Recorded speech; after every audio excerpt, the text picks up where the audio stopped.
There are moments in life that test your patience, and then there are moments when the self-proclaimed queen of the HOA, Karen, shows up in broad daylight, struts across your driveway in her pearl-studded flip-flops, and shuts off your power with a smug grin while declaring, "That's what happens when you break the HOA's energy compliance code." I was still holding a carving knife over a half-sliced roast chicken when the lights went out, the ceiling fan died with a whimper, and every smart device in the house glitched into digital limbo. But I wasn't panicking. I just smiled and leaned against the doorway while she stood beside the transformer, her hands proudly on her hips like she just conquered Everest. I took a long breath and said, "Karen, you just disconnected the live test relay for the emergency solar grid, and I run the company that powers this entire neighborhood." Her face dropped like a crash drone. It had started as a quiet Thursday evening. I'd been enjoying a calm dinner with my fiancée Sarah in the glow of our sustainably powered dining room. The wine was chilled to perfection, our lights dimmed just right, and the thermostat was holding at a cozy 72. I had built my home to be off-grid capable. Solar panels, backup batteries, even a water recycling system in the backyard. It wasn't just a hobby. I was testing the newest system design for Sunstream, the renewable energy company I had co-founded. This neighborhood was the pilot site, with every fifth home wired into our tech under a contract with the city's Energy Sustainability Department.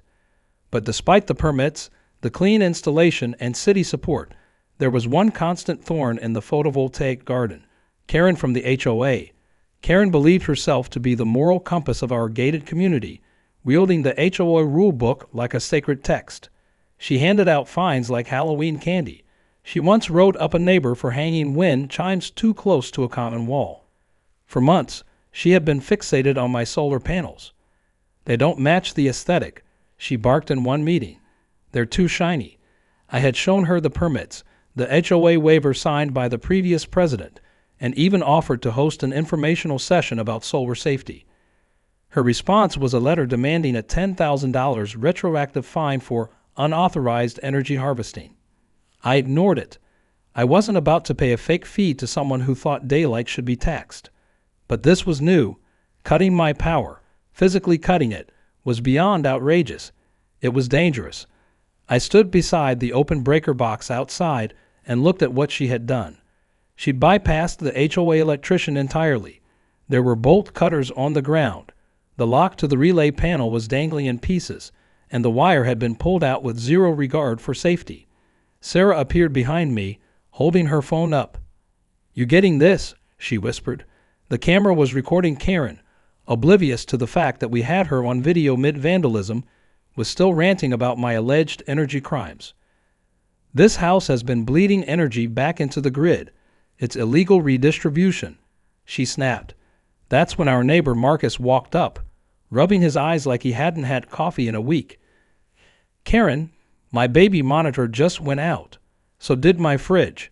What the hell did you do?" Karen blinked. "Excuse me? This is an HOA matter, not for public discussion." Marcus wasn't buying it. "I signed on to the Sunstream test too. You just shut off my power, didn't you?" The realization hit Karen like a falling chandelier. She turned pale, then red, then a confused shade of peach. More neighbors started emerging from their homes, some holding flashlights, others looking at flickering smartwatches and frozen garage doors. The entire row was dark. Only homes not enrolled in the solar pilot were still online, and ironically, most of them were rentals that Karen always said brought down property values. I pulled up the Sunstream app and showed her the blinking red indicator labeled Relay 3, Emergency Shutdown. I didn't even have to speak. Karen's mouth opened, but no sound came out. Sarah flipped her phone and replayed the footage of Karen snipping the wires. A few neighbors gasped. One whispered, "She's so screwed." Karen straightened her spine and said, "This is HOA authority. I'm the president. I was within my rights." I smiled calmly. "Actually, you just violated 3 city codes and a federal energy pilot agreement. But don't worry, I'll let the authorities explain the rest." A truck rumbled into the cul-de-sac. It was a utility van with the city's energy partnership logo on the side. The driver stepped out, clipboard in hand. "We got an alert that the grid relay in Sector 3 went offline," he called out. "Anyone know what happened?" Marcus pointed straight at Karen. "She did it." The man blinked. "You cut a municipal test grid relay?" Karen fumbled for words. "It was unapproved. I was protecting the neighborhood." The technician wasn't amused. "Ma'am, you just disabled a power node servicing a third of this block, and this node feeds our disaster recovery pilot system. If this had happened during a real emergency, you'd be liable for endangering lives." Sarah whispered to me, "Should we call a lawyer?" I shook my head. "No need. She just sabotaged a city utility. This one's going straight up the chain." Karen suddenly wasn't so loud. She turned around and started fast walking toward her golf cart like nothing had happened. But every camera on every porch had already caught the moment. Every neighbor had seen the truth, and Karen had no idea what was coming next. I looked up at the darkened street, the faint flickers of candles in windows, and felt the silence settle. This wasn't just a blackout. This was the start of a full-blown reckoning. And the best part, I had designed the whole system with one very specific backup feature, something Karen would soon learn the hard way. Because when you're the one who built the grid, you don't just lose power. You decide who gets it. The next morning, our neighborhood woke to a different kind of alarm. Not the usual buzz of coffee makers or the hum of automatic sprinklers, but a confused silence broken only by the occasional slamming of car doors and the rising murmur of irritated voices. The outage that Karen had triggered by cutting the solar relay wasn't a simple flick of a switch. It was a domino fall. By 7 a.m., more than half the homes in the pilot grid had no power. I sat on my porch with a cup of instant coffee brewed over a backup camping stove, watching as neighbors emerged looking more disheveled by the second. Some were waving their phones in the air searching for signal. Others stared at blank security camera screens or fiddled helplessly with garage doors that refused to budge. Across the street, Marcus was arguing with his wife about how to store their baby's milk before it spoiled. Their freezer had died overnight. Down the block, Mrs. Nelson, a retired nurse who stored her medication in a climate-controlled cabinet, was shouting into a non-functioning landline. Even the street lights, which were programmed to auto-dim based on solar sensor readings, had glitched and stayed at full brightness all night, irritating anyone who had tried to sleep with open curtains. The neighborhood wasn't just annoyed, it was teetering on chaos. Karen, however, seemed oblivious. She was up early, wearing her full HOA regalia, pink blazer, oversized sunglasses, and a clipboard tucked under one arm. She had set up a folding table on the corner of her lawn, complete with a hand-painted sign that read Emergency HOA Briefing, Community Energy Crisis. A small Bluetooth speaker blasted patriotic music as she welcomed concerned residents with false sympathy and wild misinformation. "The blackout is proof," she announced to a gathering of groggy neighbors, "that rogue solar experiments are endangering us all. We must immediately suspend all unlicensed systems and reassert HOA energy control." Someone near the back muttered, "What the hell is she talking about?" This was her fault. Karen didn't care. She basked in the spotlight like she was unveiling a new town monument. She waved a printed-out cease and desist letter she claimed was from the county. I leaned in and took a photo from across the street. The document was laughably fake. Comic Sans, incorrect seal, and the date was still listed as TBD. She had clearly typed it herself. But what made my jaw tighten wasn't the bad Photoshop. It was the fact that neighbors were scared. People were nodding along, unsure what to believe. In a situation where power was literally in flux, Karen was playing politics with electricity like it was monopoly money. I went back inside and opened the Sunstream app on my laptop, which was running on a charged battery bank. I checked the real-time diagnostic. Relay 3 had been manually disabled.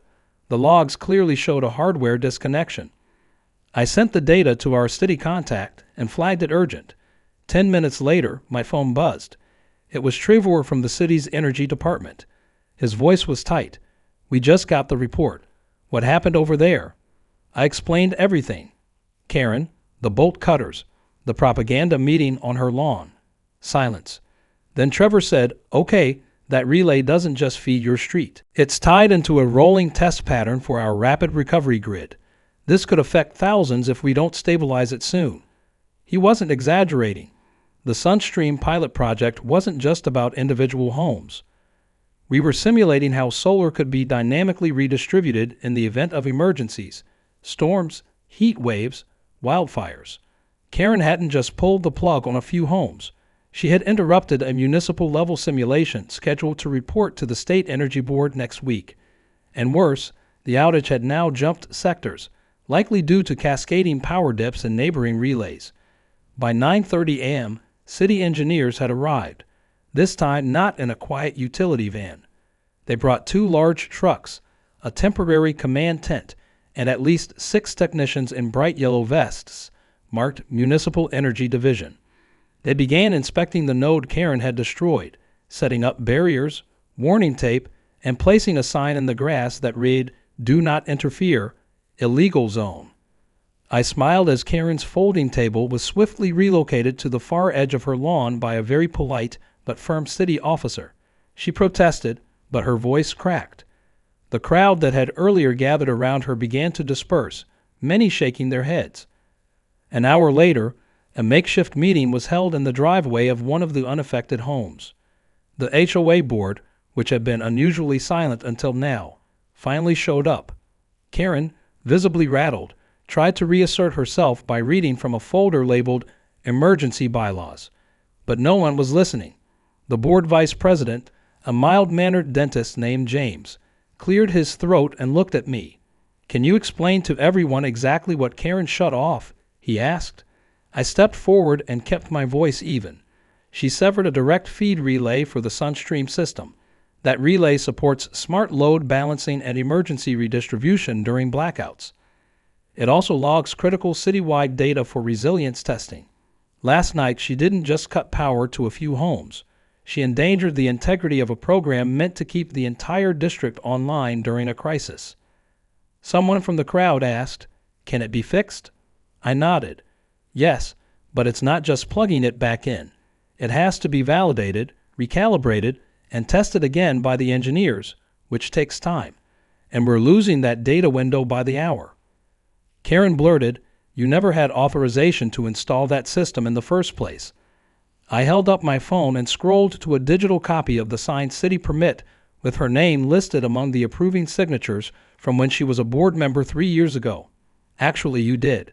This document has your approval stamp." A murmur went through the crowd.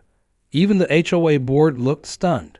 James leaned forward and asked quietly, "So this really is all her fault?" She was warned, and she did it anyway. Karen turned beet red and tried to pivot. "Well, maybe the system failed because it wasn't safe to begin with." A soft voice piped up from the crowd. It was Mrs. Nelson, still in her robe.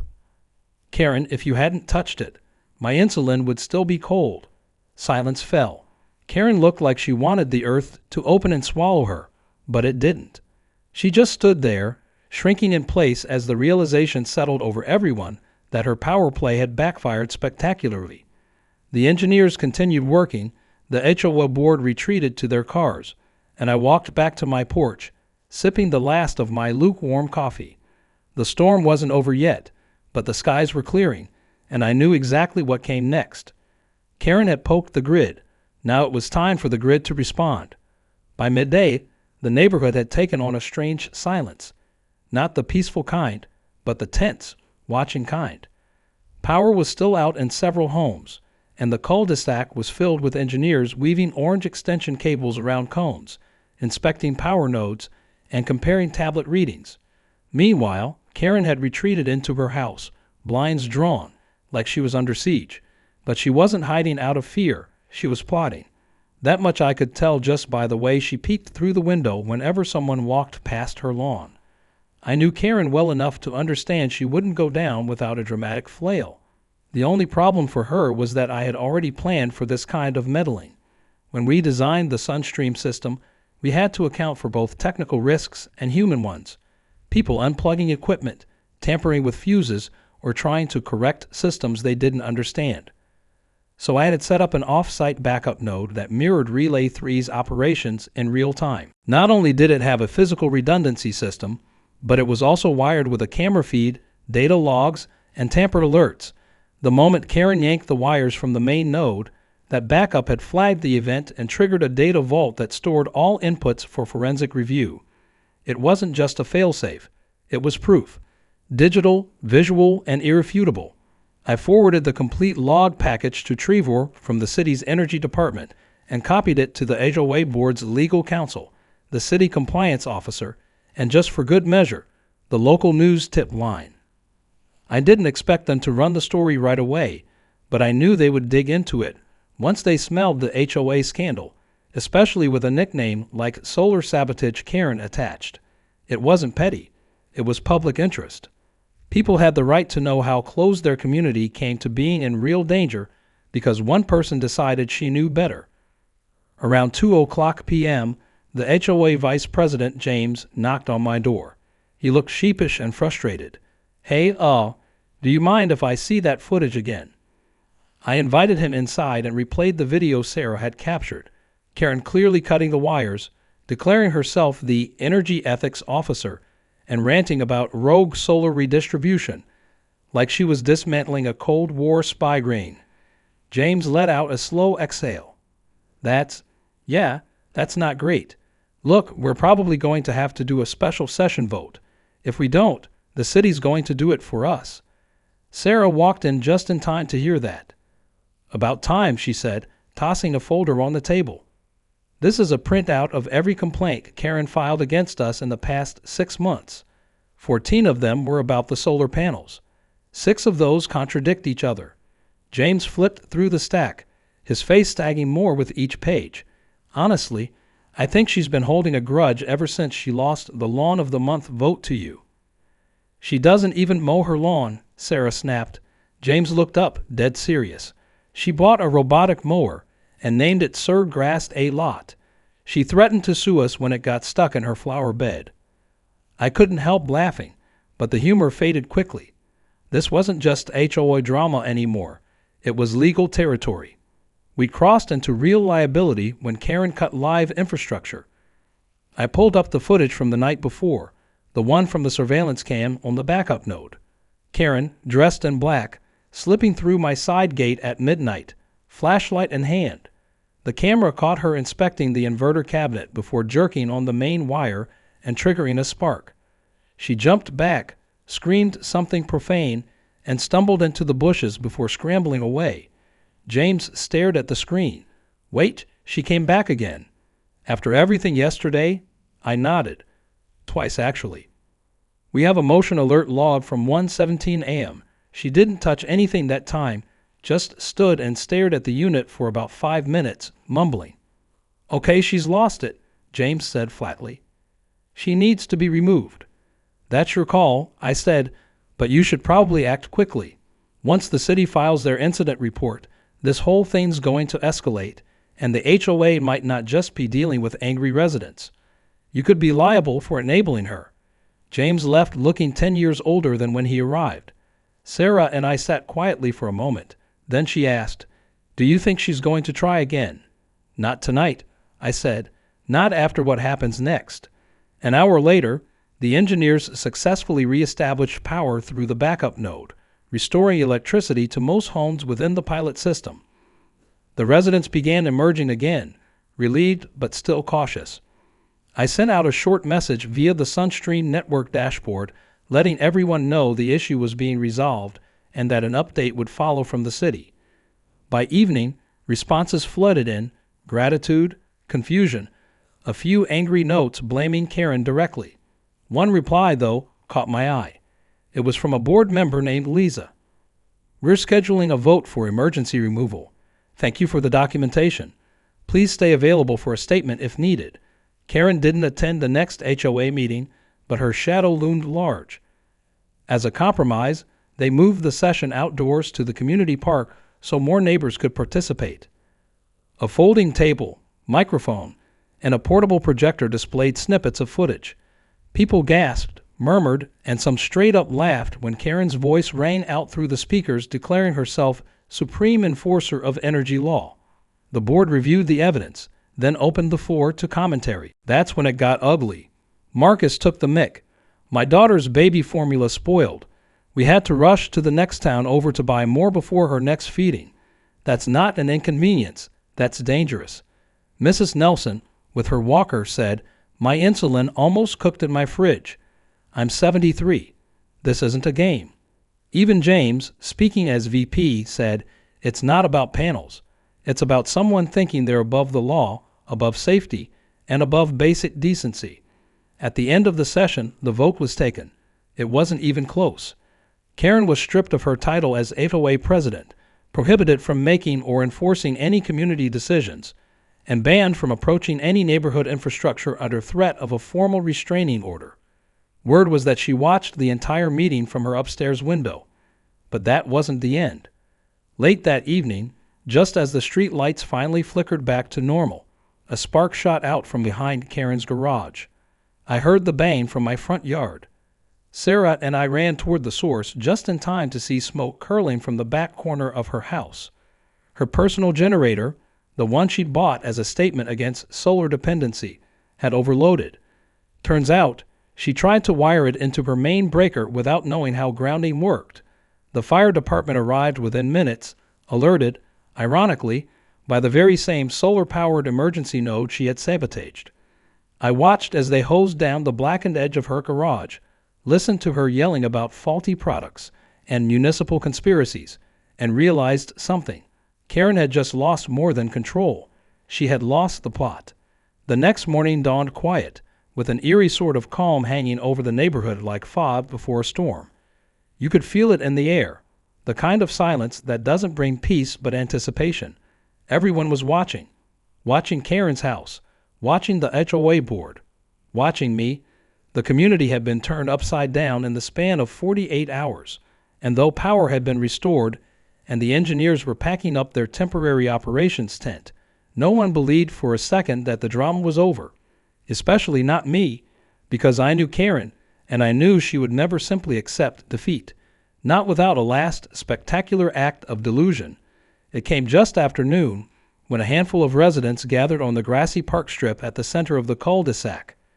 James had called for an informal demonstration at my request, and I had brought along my tablet, a small mobile inverter unit, and a confidence Karen couldn't shake with 1,000 cease and desist letters. As I set up, more people arrived, forming a loose semicircle, including the mayor's assistant, a few city engineers still on site, and a guy with a handheld camera who introduced himself as a freelance journalist.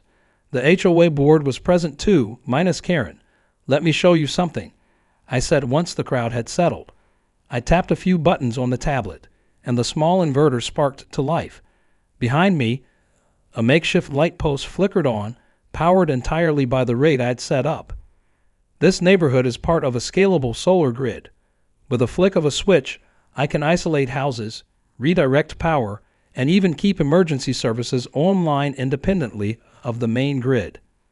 Someone asked if the system could survive a total blackout. I smiled. It already has. Twice. I showed them the live power routing map, the incident logs, and even a feature that allowed real-time reallocation based on emergency prioritization. Everyone watched, fascinated. They weren't engineers. They were parents, teachers, and retirees. But they understood one thing clearly. This wasn't some rogue experiment. It was a smarter future. Then Karen appeared.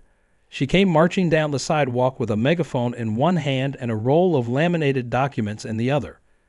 Her hair was a wind-blown mess, and she was wearing a glittery sash that read HOA Honorary Emeritus, a title she clearly awarded herself. Her expression was equal parts rage and desperation. Before anyone could stop her, she started barking into the megaphone. Attention residents. This man is conducting an unsanctioned energy demonstration on public property. I demand he cease immediately and submit all devices for HOA inspection. No one moved. The only sound was the soft whir of the inverter behind me.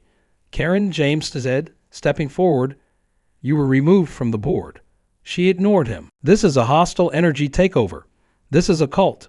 You're letting him install solar tyranny. Do you even know where your electricity is coming from anymore?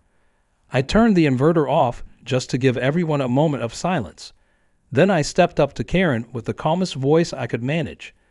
Karen, the only hostile takeover here is you trying to control people's homes, people's lights, and their right to a reliable power supply. She flinched, then turned to the crowd. He's trying to privatize the sun. He wants to charge you for sunlight. A few people laughed. Someone from the back muttered, "Honestly, I'd rather pay him than go through another HOA blackout." But Karen wasn't done. She stormed back to her house and emerged 15 minutes later with a pair of gloves, a set of screwdrivers, and a folding ladder. I watched from the corner as she set the ladder against her house and climbed up to the side panel where her personal breaker was housed. Sarah nudged me. "Is she really going to?" "She's absolutely going to," I said, already pulling out my phone to record. With a dramatic flourish, Karen yanked open the breaker panel, muttered something about being energy independent, and flipped every switch off. Then she began pulling wires out of the box like she was defusing a cartoon bomb. Sparks flew, and she shrieked, falling backward onto the grass. She scrambled to her feet, hair frizzed, eyes wide, and shouted to no one in particular, "There! I have officially seceded from the rogue solar state." The moment would have been slapstick if it weren't so dangerous. Minutes later, her generator sputtered to life in the back of her garage. We all knew what came next. But this time it wasn't a fire. It was a surge. She hadn't disconnected the feed properly, and when the generator kicked on, it sent a reverse pulse into her system, frying her kitchen appliances and triggering her home's internal smoke alarms. She came running out of the house, waving her arms as the alarm blared behind her, and shouted, "This is sabotage. You raked my wires."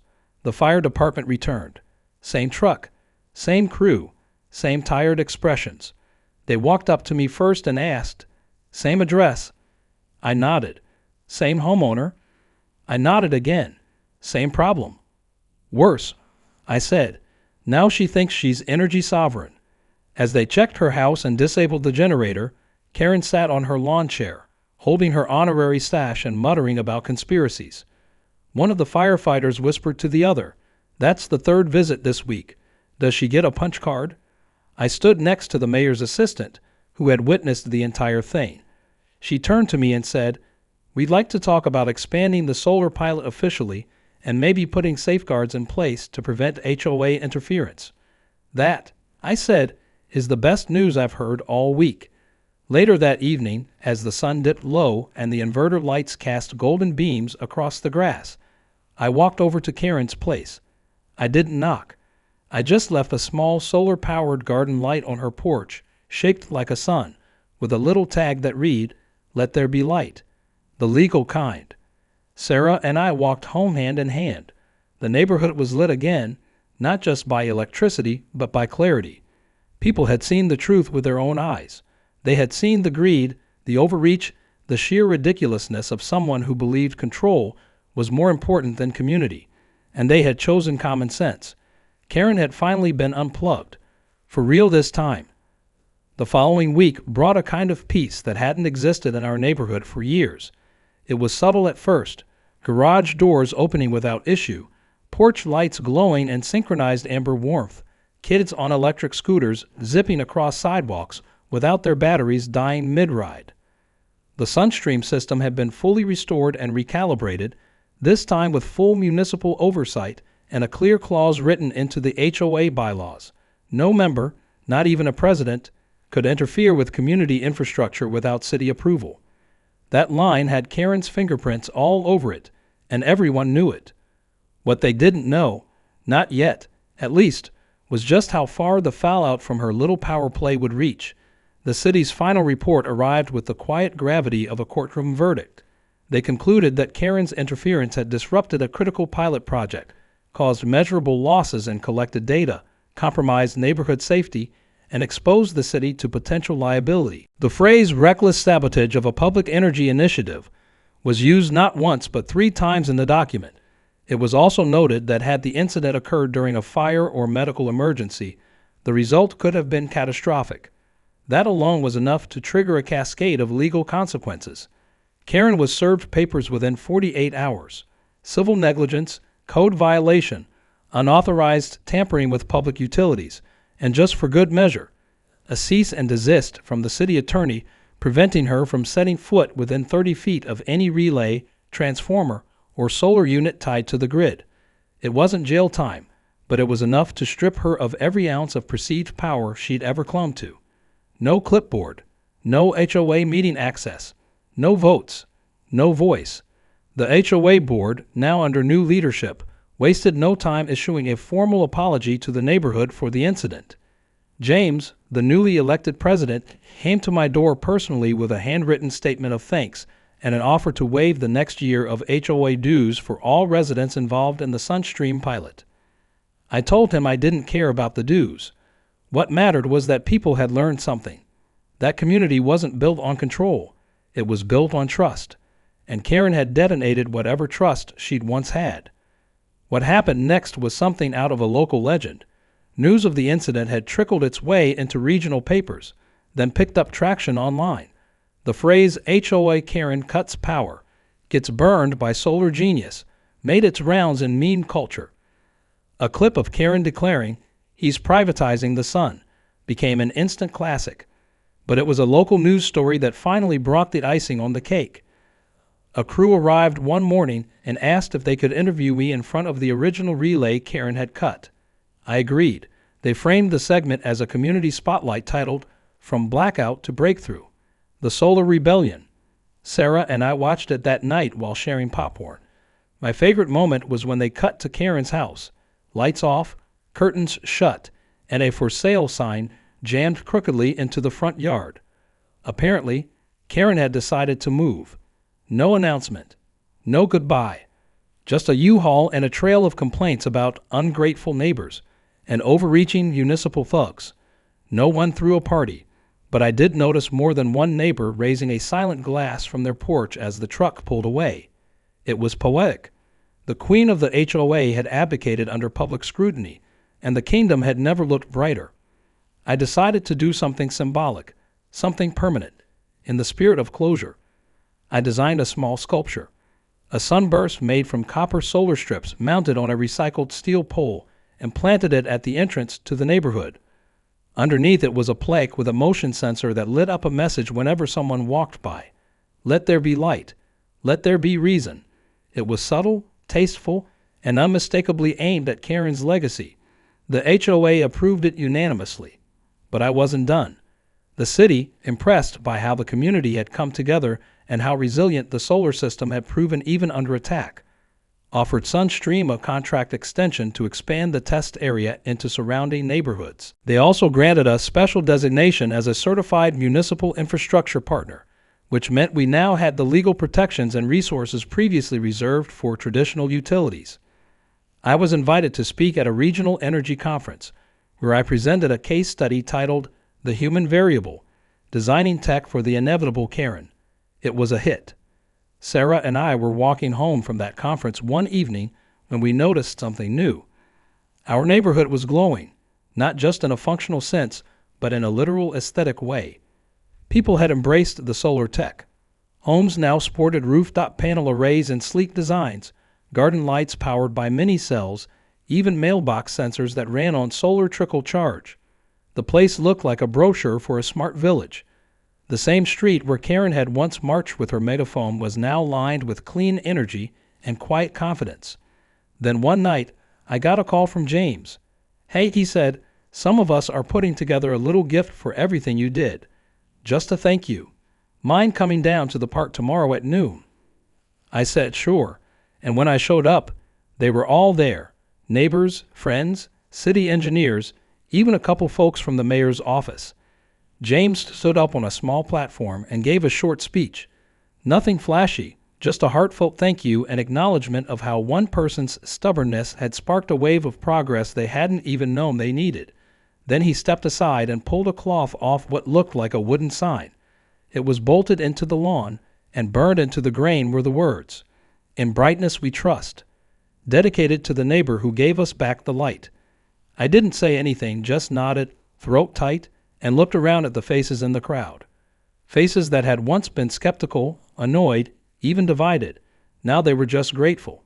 That night, as Sarah and I sat under our backyard solar lanterns, she nudged me.